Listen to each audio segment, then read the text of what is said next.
Satan is not against good morals. He is opposed to Jesus Christ. A man can have good morals his entire life, yet you and I know he will go to hell when he dies. It is Jesus Christ that everyone needs, and the devil knows this more than all of us. Dr. Anderson. Satan's goal is to remove the name of Christ from his commands, and when we do this, people are deceived into thinking that if they live a good life, they will receive God's approval and attain heaven. I think we can use morals to attract people to the Lord. Yes, but the ultimate issue in Christianity is the authority of Christ, and the devil is attacking this authority by convincing us to teach morals alone. Look at our families. They are weakening.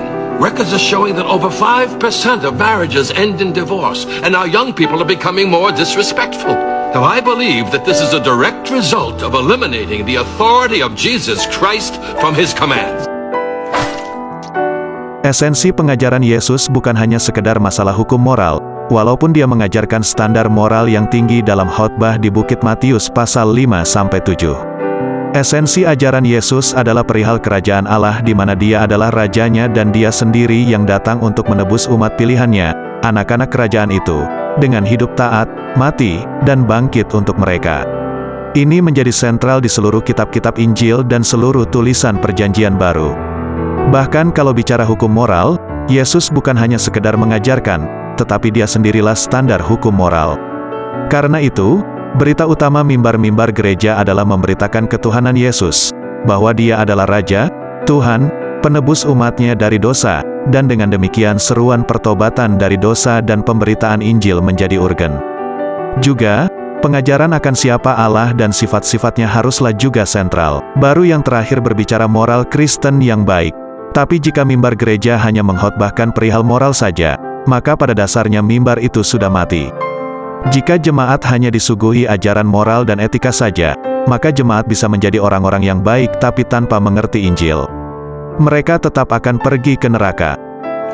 Kebanyakan orang menganggap bahwa semua orang yang rajin melayani, rajin ke gereja, aktif dalam hal-hal rohani, adalah orang Kristen sejati.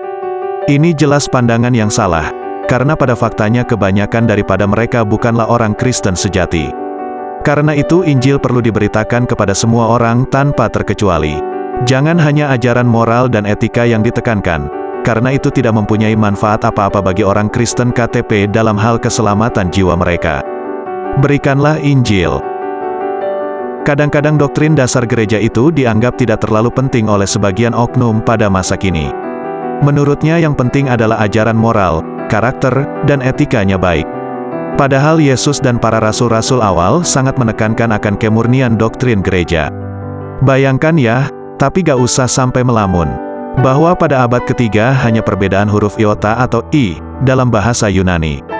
Dan konsili diadakan untuk menyelesaikan kontroversi itu. Arius berkata, Kristus adalah homoiousios. Athanasius berkata, Kristus adalah homoousios. Yesus mengatakan bahwa penyebab kesesatan adalah karena tidak mengerti kitab suci. Markus 12 ayat 24 terjemahan baru. Jawab Yesus kepada mereka, kamu sesat, justru karena kamu tidak mengerti kitab suci maupun kuasa Allah. 1 Timotius 4 ayat 16 terjemahan baru. Awasilah dirimu sendiri dan awasilah ajaranmu. Bertekunlah dalam semuanya itu, karena dengan berbuat demikian engkau akan menyelamatkan dirimu dan semua orang yang mendengar engkau.